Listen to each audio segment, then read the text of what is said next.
اعوذ باللہ من الشیطان الرجیم بسم اللہ الرحمن الرحیم ومنہم من یلمزک فی الصدقات، اور اے نبی ان میں سے وہ بھی ہیں جو آپ پر الزام لگاتے ہیں، ملامت کرتے ہیں آپ کو صدقات کے بارے میں۔ حضور جب زکوٰۃ کا مال آتا تھا تو آپ تقسیم کرتے تھے۔ اب ظاہر بات ہے کہ لوگ ہیں کھڑے ہیں، کسی کو کچھ زیادہ ہو گیا کسی وقت، کسی کو آپ نے سمجھا کہ زیادہ مستحق زیادہ دے دیا۔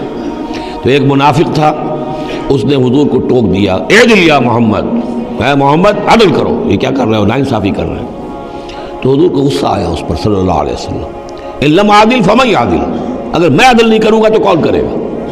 لیکن یہ کہ بہرحال اس کا بھی ذکر ہو رہا ہے، وَمِنْهُمْ مَنْ يَلْمِزُكَ فِي الصَّدَقَاتِ، ان میں سے وہ لوگ بھی ہیں جو آپ پر طعن کرتے ہیں خیرات کے بانٹنے میں، صدقات اور زکوٰۃ کی تقسیم میں۔ فَإِنْ أُوتُوا مِنْهَا رَضُوا، اگر ان کے کھتے بھر دیے جائیں، انہیں دیا جائے تو راضی ہیں۔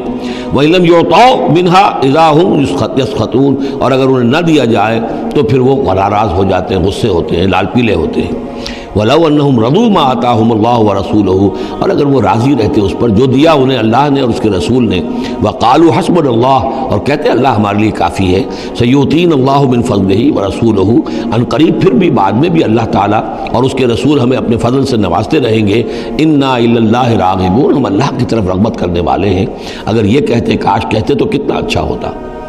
اب یہاں ان صدقات کی مدیں بیان کر دی ہیں جو زکوٰۃ کی، یہی آیت ہے مشہور آیت کہ صدقات، جو زکوٰۃ کی جو مدیں ہیں وہ کون کون سی ہیں۔ انما الصدقات، زکوٰۃ جو ہے تو سب سے پہلے للفقراء، مفلسوں کے لیے، والمساکین، محتاجوں کے لیے، والعاملین علیہا، اور جو بھی زکوٰۃ کا بندوبست کریں گے، زکوٰۃ جمع کریں گے، تحصیلدار ہوں گے، زکوٰۃ کا حساب کتاب رکھیں گے، زکوٰۃ تقسیم کریں گے، وہ اس کے عاملین علیہا ہیں، ان کی تنخواہیں اس میں سے دی جائیں گی۔ والمؤلفۃ قلوبہم، اور تالیف قلب کے لیے، کچھ لوگ ہوتے تھے جب تک ایک تحریک اور دعوت چل رہی ہے، بعض لوگ ہوتے ہیں معاشرے کے اندر صاحب حیثیت ہوتے ہیں، انہیں کچھ دے دلا دیا جائے تو ان کی مخالفت کم ہو جاتی ہے، ساتھی نہ بنے، کم سے کم یہ کہ ان کا مخالفت کا زور شور جو ہے کم ہو جائے، تو یہ تالیف قلب کے لیے۔ یہ مد جب اسلام غالب ہو چکا تو اس کے بعد سے ختم ہو گئی۔ اس کے بارے میں فقہا کا کہنا یہ اس وقت تک تھا جب تک کہ ابھی وہ تحریک اور دعوت چل رہی تھی، لیکن ویسی ہی سچویشن پھر کبھی دوبارہ پیدا ہو سکتی ہے تو پھر یہ مد جو ہے اس کے اندر یہ شامل ہو جائے گی۔ وفر رقاب، گردنوں کے چھڑانے میں، اور گردنوں کے چھڑانے میں کسی پر تاوان آ گیا ہے، کوئی شخص جو ہے وہ مقروض اتنا ہو گیا ہے کہ اس سے نہیں نکل پا رہا ہے، لہذا ایک یہ کہ لم سم مدد کر کے اسے گویا کہ اس کی گردن چھڑا دی جائے۔ والغارمین، جن پر تاوان بھرنا پڑے۔ وفی سبیل اللہ، اور ایک مد جو ہے فی سبیل اللہ بھی ہے، مطلب یہ ہے کہ اللہ کی راہ میں جہاد، دعوت اور اقامت دین کی جد و جہد میں بھی یہ رقم خرچ ہو سکتی ہے، لیکن اولین مستحق یہ ہے۔ انفاق فی سبیل اللہ خود اللہ کل کا کل دین کے لیے ہے، اللہ کے دین کے لیے، دعوت، تبلیغ اور جو بھی اقامت دین کی جد و جہد ہے اس کے لیے۔ لیکن یہ جو صدقات ہیں، اور زکوٰۃ بھی صدقات ہی میں شامل ہے، ان میں اولاً جو مستحق ہیں وہ ہیں غرباء اور یتیم اور مساکین اور بیوائیں، جو بھی ہیں محتاج ہیں، یہ ان کے زیادہ پہلے حقدار ہیں۔ البتہ یہ کہ اگر کسی شخص کے پاس اس طرح کی رقم بچ جائے کہ جو اس کے قریب میں جو بھی رشتہ دار ہیں، غرباء ہیں، یتامہ ہیں، مساکین ہیں، ان کو دے چکا ہے اور وہ باقی وہ کسی دین کے کام میں دینا چاہے تو دے سکتا ہے۔ وفی سبیل اللہ وابن السبیل، اور مسافر کے لیے۔ فریضۃ من اللہ، یہ اللہ تعالیٰ کی طرف سے معین ہو گیا ہے۔ یہی لفظ آیا ہے بار بار سورہ نساء میں، جہاں کے جو احکام آئے تھے وراثت کے۔ واللہ علیم الحکیم، اور اللہ تعالیٰ سب کچھ جاننے والا ہے، کمال حکمت والا۔ ومنہم الذین یؤذون النبی، ان میں سے وہ لوگ بھی ہیں جو نبی کو ایذا پہنچاتے ہیں۔ ویقولون هو اذن، اور وہ کہتے ہیں یہ تو نرے کان ہی کان ہے۔ ایک تو محاورہ ہمارے یہاں کان کا کچا ہونا وہ اور معنی میں ہے، لیکن یہ کہتے تھے کہ ہم نے جا کر جھوٹ بولا، حضور میری بیوی بیمار ہے، اور انہوں نے مان لیا کہ یہ کان ہی کان ہے، یہ صرف جو کچھ کہہ دیتے ہیں مان لیتے ہیں، سن لیتے ہیں، ہوا اذن، یہ تو نرے کان ہے بس۔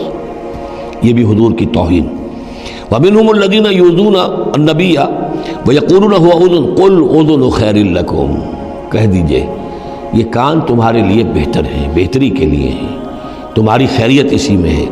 یؤمن باللہ و یؤمن للمؤمنین، یہاں پہ یہ ایمان کے ساتھ بے اور لام کا فرق واضح ہو جائے گا۔